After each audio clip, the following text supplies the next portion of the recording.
ഒറ്റ കാര്യം കൂടി പി വേണു 2023 മെയ് 20 മുതൽ 23 വരെ തൃശ്ശൂർ പാറമേക്കാവ് വിദ്യാമന്ദിർ സ്കൂളിൽ ഒരു RSSന്റെ ക്യാമ്പ് നടക്കുന്നു. അവിടെ ജനറൽ സെക്രട്ടറി ദത്താത്രേയ ഹോസാബളെ അവിടെയുണ്ട്. ഹോസബളെ കാണാൻ അജിത് കുമാർ എത്തി എന്ന് പ്രതിപക്ഷ നേതാവ് ഇന്ന് ആരോപിക്കുന്നുണ്ട്. അതിനെക്കുറിച്ച് അറിവുണ്ടോ ശ്രീ അൻവർ?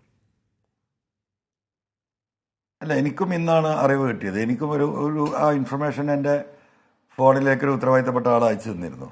അപ്പോൾ ഞാനത് വസ്തുതാപരമായിട്ട് എനിക്ക് അതിനെക്കുറിച്ച് അറിവില്ലാത്തതുകൊണ്ട് ഞാനത് പറയാതിരുന്നതാണ്. എന്ന് എനിക്ക് ഉച്ചക്കാണ് ആ ഇൻഫർമേഷൻ കിട്ടുന്നത്. അതിനുശേഷമാണ് ബഹുമാനപ്പെട്ട പ്രതിപക്ഷ നേതാവ് അത് പറയുന്നതായിട്ട് കണ്ടത്. എനിക്ക് കിട്ടിയ വിവരം ഈ കഴിഞ്ഞ വർഷം പാലക്കാട് ഞാനിന്നത് പറഞ്ഞു കഴിഞ്ഞു. ഒരു RSSന്റെ ഒരു സ്വകാര്യ യോഗത്തിൽ ഇദ്ദേഹം ADGP അജിത് കുമാർ പങ്കെടുത്തിരുന്നു എന്നൊരു വിവരം കിട്ടി. അതിൻ്റെ വസ്തുത അന്വേഷിച്ചുകൊണ്ടിരിക്കുകയാണ്. 100% എനിക്കത് ഉറപ്പാക്കാൻ കഴിഞ്ഞിട്ടില്ല.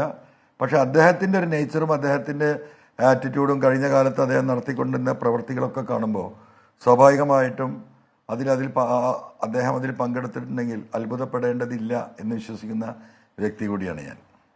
പൂരം കുളമാക്കി അല്ലെങ്കിൽ പൂരം അലമ്പാക്കി അതുവഴി BJPക്ക് കേരളത്തിൽ ആദ്യമായി ലോക്സഭയിലേക്ക് ഒരു ബർത്ത് ഉറപ്പിക്കാൻ സഹായിച്ചു എന്ന ആരോപണം വളരെ ശക്തമായി നിൽക്കുന്നുണ്ട്. ഇന്നിപ്പോൾ VS സുനിൽകുമാർ താങ്കൾ പറഞ്ഞ ആരോപണത്തിന് ഒരുപടി മുകളിൽ കടന്ന് ഇതിന് റിപ്പോർട്ട് പുറത്തു വരണം എന്ന് ആവശ്യപ്പെടുന്നുണ്ട്. റിപ്പോർട്ട് എന്നോ പുറത്തു വരേണ്ടതാണ്. മാസങ്ങൾക്കിപ്പുറം ആ റിപ്പോർട്ട് പുറത്തു വരാതിരിക്കുകയാണ്. ശ്രീ അൻവർ, ആ റിപ്പോർട്ട് പുറത്തു വരാതിരിക്കുന്നതിൽ മുഖ്യമന്ത്രിയുടെ പൊളിറ്റിക്കൽ സെക്രട്ടറിക്ക് എന്തെങ്കിലും കൈയുണ്ടാവുമോ? ആഷ്മി, ഞാൻ ഈ വിഷയം ഞാൻ ഉന്നയിച്ച പ്രശ്നങ്ങളുടെ കൂടെയല്ല ഉന്നയിച്ചത്.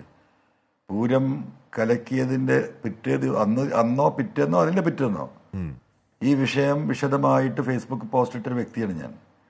അപ്പോൾ സ്വാഭാവികമായിട്ടും അന്നേ, കാരണം കഴിഞ്ഞ സാജൻ സ്കറിയ വിഷയം തൊട്ട് ഈ നാട് കണ്ട ഏറ്റവും വലിയ വർഗീയവാദി, വർഗീയ സംഘർഷമുണ്ടാക്കിച്ചവൻ, മതവിദ്വേഷം പരത്തിയവൻ, ഈ നാട്ടിലെ ജനങ്ങളെ തമ്മിൽ, മുസ്ലിങ്ങളെയും ക്രൈസ്തവരെയും തമ്മിൽ അകറ്റാൻ രാപ്പകലില്ലാതെ 10,000-കണക്കിന് വീഡിയോകൾ പുറത്തുവിട്ടവൻ, ഈ ഗവൺമെൻറ്റിനെതിരെ, മുഖ്യമന്ത്രിക്കെതിരെ, പാർട്ടി സെക്രട്ടറിക്കെതിരെ, പാർട്ടി നേതാക്കൾക്കെതിരെ നിരന്തരമായി കള്ളവാർത്തകൾ കൊടുത്ത് വാർത്തകൾ സൃഷ്ടിച്ചവൻ, ഒരുപാട് കുടുംബം കലക്കിയവൻ, ഒരുപാട് പേര് ആത്മഹത്യ ചെയ്ത, ഇത്രയും വലിയ പോലീസിൻ്റെ ഈ പറയുന്ന വയർലെസ് മെസ്സേജ് ചോർത്തി പുറത്തുവിട്ട രാജ്യദ്രോഹി, ഈ ഒരു വ്യക്തിയെ ഒരു ഘട്ടത്തിൽ ഈ ചങ്ങാതി ADGP അജിത് കുമാർ സഹായിക്കാൻ തയ്യാറായ അന്ന് തൊട്ട് തുടങ്ങിയ എൻ്റെ അന്വേഷണമാണ് ഇന്ന് ഇവിടെ എത്തിച്ചത് ആഷ്മി. അതുകൊണ്ട് പൂരം കലക്കിയത് അവനാണ് എന്ന കാര്യത്തിൽ എനിക്ക് ഒരു തർക്കവുമില്ല. അത് അന്വേഷിക്കാൻ ഏത് പൊട്ടൻ അന്വേഷിച്ചാലും അത് കണ്ടെത്താൻ സാധിക്കും. മീശ മുളക്കാത്ത 26 വയസ്സുകാരനായ ഒരു IPSകാരന് അതിന് സാധിക്കുമെന്ന് വിശ്വസിക്കണമെങ്കിൽ നമ്മളൊക്കെ ഭക്ഷണമല്ലേ കഴിക്കുന്നത്? ഒരു സെക്കൻഡിലോ ഒരു മിനിറ്റിലോ ഉണ്ടാകുന്ന ഒരു ഫ്രാക്ഷൻ ഓഫ് ആക്ഷൻ ഒരു പോലീസ് ഉദ്യോഗസ്ഥൻ്റെ അടുത്തുണ്ടായാൽ നമുക്ക് മനസ്സിലാക്കാം അതൊരു ഫ്രാക്ഷൻ മനുഷ്യ സഹജമായി ഉണ്ടായതാണെന്ന്. ഇത് 1.25 ദിവസം നീണ്ടു നിന്ന കാര്യമാണ്.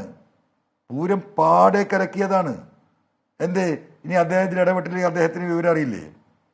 ഇതിൻ്റെ മുകളിൽ IG ഉണ്ടല്ലോ തൃശ്ശൂരിൽ, എന്തേ IG അറിയാതെ പോയത്?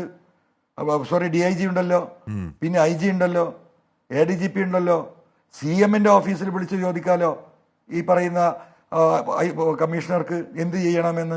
ഉണ്ടായോ? ഒന്നും ഉണ്ടായില്ലല്ലോ. എന്ന് പറഞ്ഞാൽ എന്താണ്? നീ പൂരം കലക്കിയിട്ട് വന്നാൽ മതി എന്ന് പറഞ്ഞ് അജിത് കുമാർ വിട്ടു എന്നതിനപ്പുറം എന്താണ് ഇതിൽ നമ്മൾ ഊഹിക്കേണ്ടത്?